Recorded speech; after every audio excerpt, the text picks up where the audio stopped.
मैं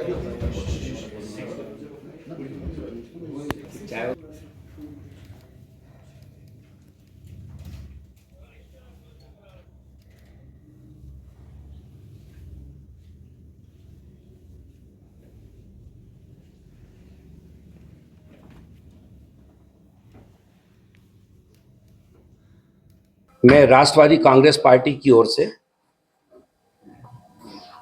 जम्मू कश्मीर में हमारे आदरणीय नेता अजीत दादा पवार, जो कि उत्तर प्रदेश, जो कि महाराष्ट्र के उप मुख्यमंत्री भी हैं और हमारे राष्ट्रीय अध्यक्ष हैं, हमारे राष्ट्रीय कार्यकारी अध्यक्ष आदरणीय प्रफुल्ल पटेल साहब, उन लोगों का संदेश लेके मैं यहाँ पर आया हूँ।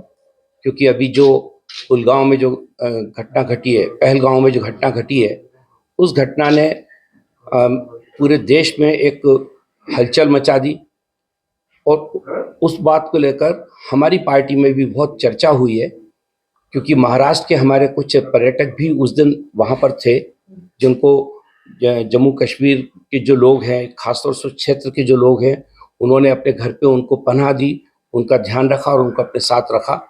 तो यहाँ हम लोगों ने तय किया था कि मैं खुद अपनी पार्टी की ओर से, अपने नेताओं की ओर से श्रीनगर पहुंचूंगा और कोशिश ये भी करूंगा कि जहां पर ये घटना घटी है मैं वहां तक जाऊं और वहां पर भी हम उन लोगों के लिए भी श्रद्धांजलि अर्पित करें जो अब हम लोगों के बीच में नहीं है।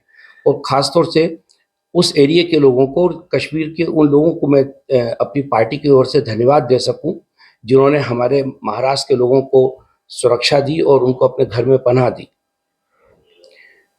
एक और जो बहुत अहम मुद्दा जिस पे हम लोगों ने सोचा है कि ये बात पूरे देश के सामने आना चाहिए कि जो घटना घटी उसकी जितनी निंदा की जाए उतना कम है। हम लोगों ने उनके लिए श्रद्धांजलि भी अर्पित की। दिल्ली में हम लोगों ने एक बहुत बड़ी रैली निकालकर, कैंडल मार्च भी किया, एक बहुत बड़ी रैली निकालकर भी हम लोगों ने इस बात की निंदा की कि इस प्रकार की घटनाएं नहीं घटनी चाहिए। और इस पे हम जितना भी इसको कंडेम करें उतना कम है। लेकिन इसमें, इस घटना के बाद भी इसमें एक आशा की किरण भी हम लोगों को दिखाई दी है। और आशा की किरण ये है कि पहली बार जम्मू कश्मीर में हर नागरिक ने, यहाँ पे रहने वाले हर बाशिंदे ने पाकिस्तान के इस हरकतों को कंडेम किया है। यह आज़ादी के बाद पहली बार ऐसा मौका था कि पूरी आवाम एकजुट होकर इस बात के खिलाफ बोल रही थी। और उन्होंने कई घरों, मैं सोचता हूँ कि उस दिन बहुत सारे लोगों के घरों पे चूल्हे नहीं जले। लोगों के घरों पे ऐसा लग रहा था जैसे कि उनका कोई अपना नज़दीकी आदमी की मृत्यु हुई है और लोग मातम में डूबे हुए थे।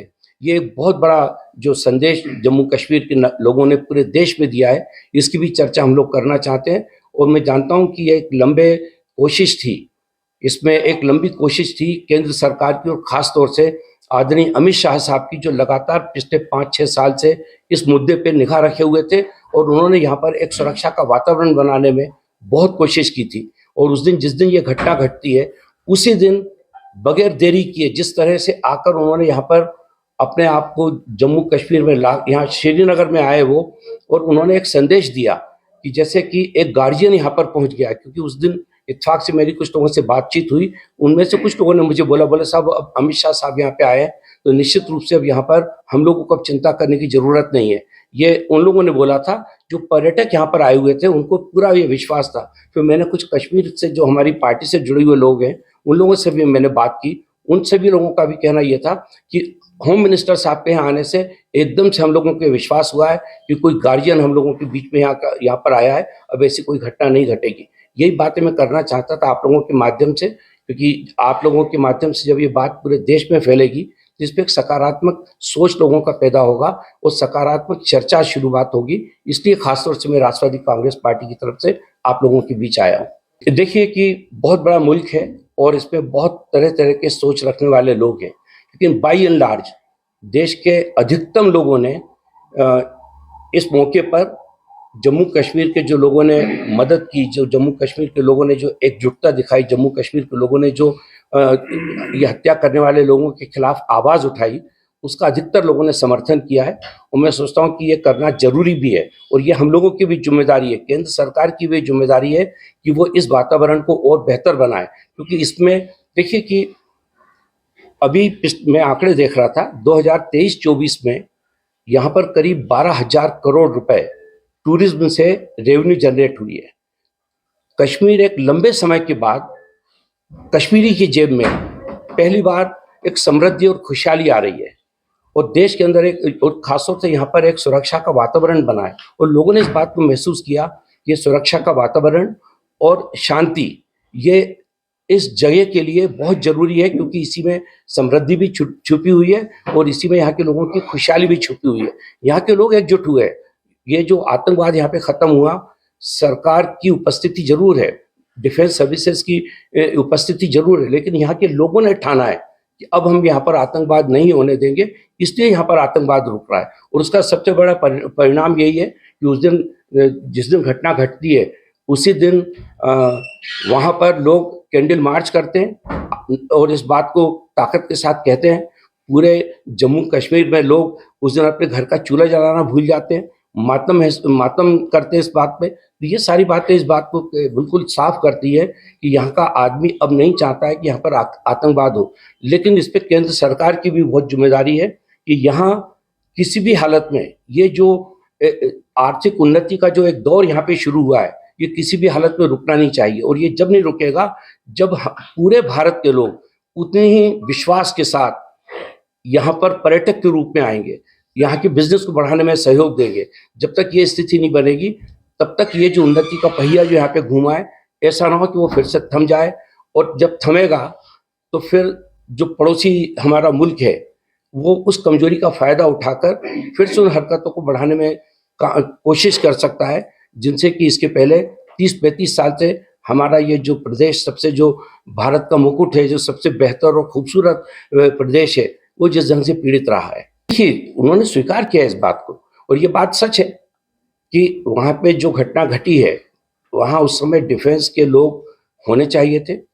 इतने सारे जो टूरिस्ट हैं, अगर उनकी सुरक्षा के लिए वहाँ उस दिन वहाँ कोई नहीं था तो निश्चित रूप से ये एक ऐसा प्रश्न है।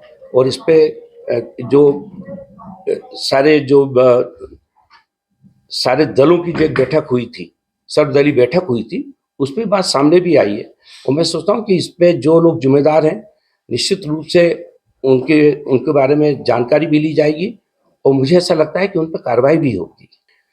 मैंने जैसा कहा कि कुछ चुनिंदा लोग इस ढंग की जो हरकतें कर रहे हैं उनको प्रशासन रोक रहा है। जैसे कि महाराष्ट्र में जितने कश्मीर के लोग वहां रहते हैं उनको सुरक्षा देने का निर्देश महाराष्ट्र सरकार ने दिया है।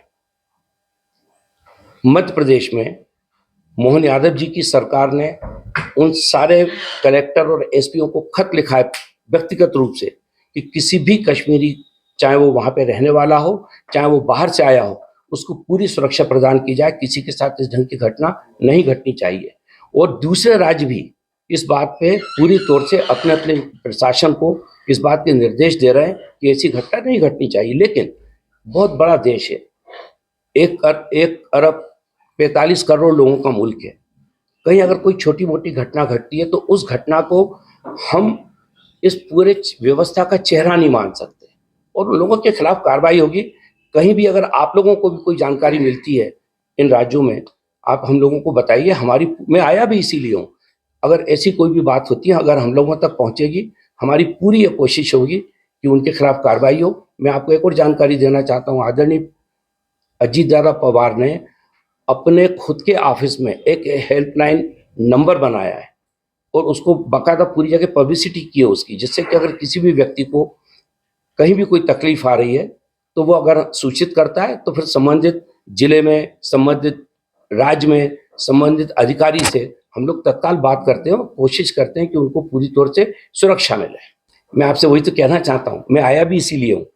मैं पहले दिन से इस बात को जानता था कि यहाँ पे कोई भी आदमी असुरक्षित नहीं है। बिल्कुल ये बात सच्ची, जो घटना घटी है उससे लोगों को एकदम से झटका लगा है। लेकिन चूंकि मैंने कश्मीर घूमा, मैं अभी जब चुनाव मेरी पार्टी को लड़वा रहा था तो मैं करीब पिछले 1.5 साल से रेगुलर बेसिस से यहाँ आ रहा हूँ। मैंने इस बात को बहुत करीब से महसूस किया था कि यहाँ आदमी सुरक्षित है और यहाँ के आवाम ने ये ठान लिया है कि अब हम इस कश्मीर की जमीन पे आतंकवाद को पैदा नहीं होने देंगे।